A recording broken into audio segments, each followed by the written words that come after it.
Time to pull up a chair. We've got another great story for you today in the rLounge. Today in the rLounge, a wedding, a bonus mom with main character energy, and a family that learned too late that emotional manipulation pairs beautifully with catered hors d'oeuvres.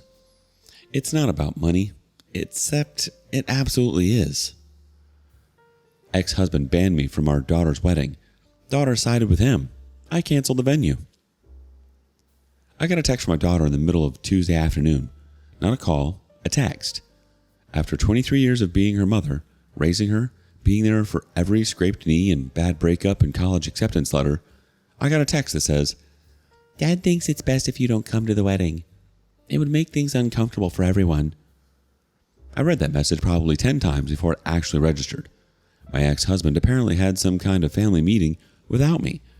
At this meeting, he convinced our daughter that having me at her wedding would create drama. This is the same man who walked out on our marriage 15 years ago because he needed to find himself.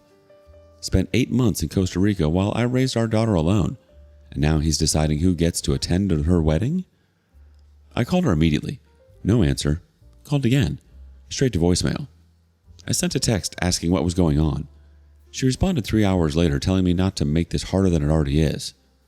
Harder than it already is. I'm the one being uninvited for my own child's wedding. The next day, I drove to her apartment. She wouldn't let me in at first, just talked to me through the door like I was some kind of threat. When she finally opened it, his new wife was sitting on the couch. That's when everything made sense. My ex remarried 7 years ago to someone who was 26 at the time. She's 33 now. My daughter is 23. The age gap was always uncomfortable, but nobody wanted to talk about it. This woman has been playing stepmom for years, and apparently she's been working on my daughter this whole time. My daughter sat me down in her own apartment like I was the guest and told me that I never really supported her relationship with her father. That I made things difficult during the divorce. I made things difficult. He cheated. He left. I raised her while he was off finding himself on some beach. But sure, I made things difficult. Then she dropped the real bomb. The new wife has been funding the wedding. Not my ex. Her. She comes from family money, and she's been writing checks for everything. The venue, the catering, the dress, all of it. And apparently that gives her the right to decide who attends my daughter's wedding. I left that apartment feeling like I'd been punched in the stomach. I couldn't sleep at night. Around 2 a.m, I got up and started going through old emails. We still share a family cloud account that nobody ever bothered to remove me from. Sloppy on their part. I found email chains between my daughter and the new wife going back 2 years. This woman had been systematically rewriting history. There were messages about how I was always negative and never happy for anyone else. Screenshots of old texts I'd sent my daughter. Completely taken out of context. Being used as evidence of my toxic behavior. One email from 6 months ago really stood out. The new wife wrote that I was going to try to make the wedding about myself and they needed to set boundaries now. I didn't even know my daughter was engaged until 3 months ago. Kept digging. Found the contract for the wedding venue around 4 a.m. The new wife had put down her deposit, but the final payment wasn't due for another 2 weeks. The venue was booked under my daughter's name, but all the correspondence went through the new wife's email. I was still listed as the primary contact on the venue contract. My daughter had asked me to come with her when she first toured the place back in December, before this whole mess started, before the family meeting, before I became the problem. The venue had my phone number, my email, everything. I called them as soon as they opened, spoke to the event coordinator, confirmed that yes, I was listed as the primary contact, asked about cancellation policies just out of curiosity.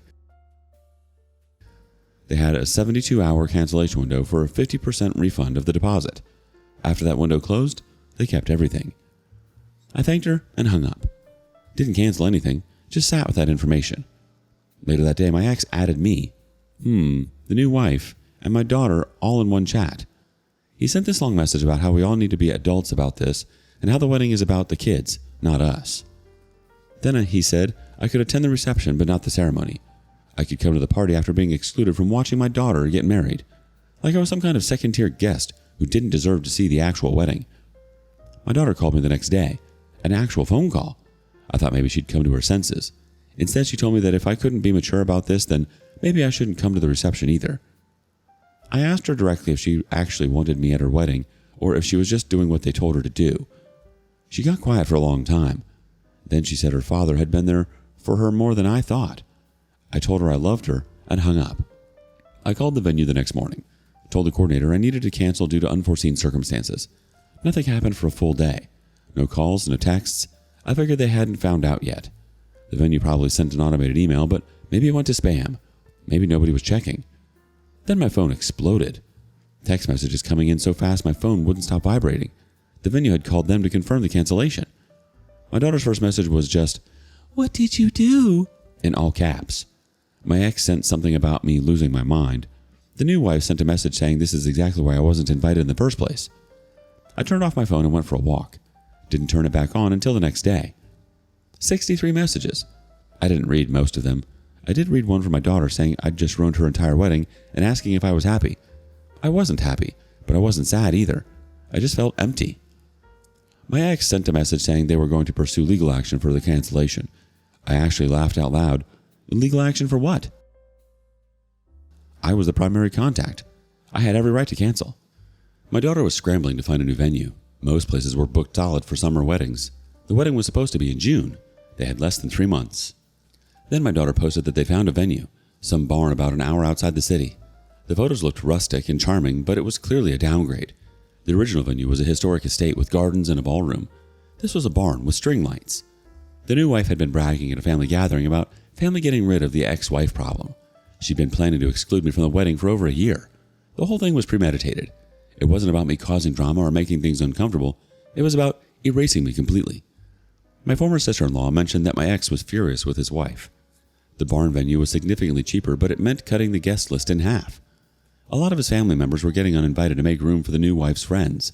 His own mother got cut from the guest list because the new wife didn't want any negative energy. A week later, the new wife posted a photo on social media, her and my daughter trying on bridesmaids' dresses. The caption said something about being blessed to have such an amazing relationship with her bonus daughter. Bonus daughter. Like my daughter was some kind of prize she'd won. My former sister-in-law kept me updated on the drama. The new wife had taken over the entire wedding planning process. She was making decisions without consulting my daughter or her fiancé. Changed the color scheme, the menu, the music playlist. My daughter tried to push back, but the new wife reminded her who was paying for everything. The barn venue required final payment 2 weeks before the wedding. The new wife had been dragging her feet, making comments about how expensive everything was and how my daughter should be more grateful. My ex finally stepped in and paid for half himself. First time he'd contributed any money to the wedding. The new wife lost it, accused him of undermining her and making her look bad. They had a massive fight in front of my daughter and her fiancé. My daughter went for her final dress fitting, and the new wife insisted in coming. She spent the entire appointment criticizing the dress. Too plain, not flattering, not worth the money. My daughter started crying in the fitting room. The seamstress had to ask the new wife to leave. 2 days before the wedding, my daughter had a complete breakdown. She called off the wedding temporarily, saying she couldn't do this anymore. Her fiancé calmed her down, but not before she'd sent a group text saying the wedding might not happen. The new wife responded by threatening to pull all funding if my daughter didn't get her act together. My ex told his wife to back off. They had another massive fight. The wedding was back on by the end of the day. So, am I the a-hole? Update 1. The morning after the wedding, my former sister-in-law called me around 10. She gave me the full rundown of everything that happened. The ceremony started 45 minutes late because the new wife had a meltdown about her hair. When it finally began, my daughter looked like she was just going through the motions. No joy, no excitement, just robotically doing what she was supposed to do. The reception was even worse. The new wife had arranged for a special mother-daughter dance between her and my daughter. My daughter refused, in front of everyone, just said no. The new wife tried to laugh it off like it was a joke, but you could see she was furious. My daughter and her new husband left for the honeymoon the next morning without saying goodbye to anyone. When they got back from the honeymoon, my daughter didn't contact my ex or his wife for 3 days. When she finally did reach out, it was to tell them she needed space to process everything that had happened. The new wife apparently lost her mind. She sent my daughter a long message about being ungrateful and disrespectful after everything she'd done for her. My daughter blocked her number. My ex tried to play mediator, but my daughter told him she was done with the drama. Just done. The wedding photos came back from the photographer. They were beautiful technically, but looking at them was painful for my daughter, according to her friends. Every photo with the new wife in it was a reminder of how that woman had hijacked her entire wedding. My daughter ordered a second album with all the new wife's photos removed. The album went from 80 pages to 43. Then the new wife did something that shocked even me. She sent my daughter an itemized bill for all the wedding expenses. Every single thing she'd paid for, down to the napkins. The total was over $30,000. The message attached said since my daughter clearly didn't appreciate what she'd done for her, she could pay it all back. My daughter forwarded the message to my ex. He called his wife immediately, and they had their biggest fight yet. He told her she was completely out of line and that the wedding expenses were a gift, not a loan. The new wife doubled down, said if my ex didn't support her on this, she'd reconsider their entire marriage. A few days later, my ex moved out. Not permanently, but he got a hotel room for a week to clear his head. My former sister-in-law was gleeful when she told me. She'd never liked the new wife and was thrilled to see the marriage falling apart. About a week after that, my ex filed for divorce. The wedding disaster was apparently the final straw in a marriage that had been rocky for years. The new wife had been controlling and manipulative throughout their relationship, but he'd ignored all the red flags. Now he was paying for it. The new wife was demanding half of everything, including the house they'd bought together. My ex's lawyer was fighting it. My daughter deleted every photo of the new wife from her social media. Every single one. Wedding photos, family photos, everything. It was like the woman had never existed in her life. The divorce was getting messy. The new wife was claiming she'd sacrificed her career to support my ex and deserved substantial alimony. My ex's lawyer was arguing that she'd never had a career to begin with. She'd been living off family money the entire time. The wedding expenses became a point of contention in the divorce. The new wife claimed they were marital assets and should be factored into the settlement. My ex's lawyer apparently laughed when she said that. Then my former sister-in-law dropped a bomb on me.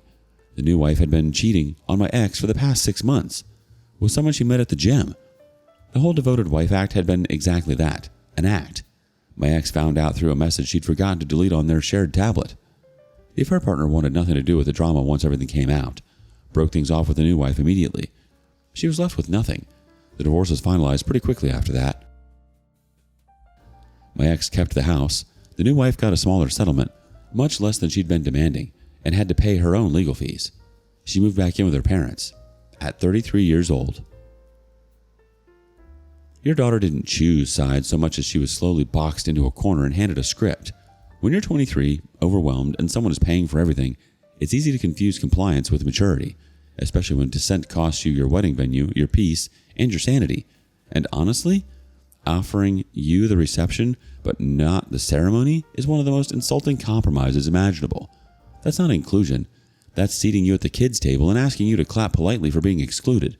You didn't destroy the wedding. You exposed how fragile it already was. If one phone call can bring the whole fantasy down, it wasn't a celebration. If someone pays for your wedding, do they get a vote or a veto on your family? Let us know your thoughts in the comments below. And thank you for joining us today in the rLounge. Be sure to like and subscribe and hit that notification bell so you don't miss out on our next video. Until next time. And please put your chair back where you found it.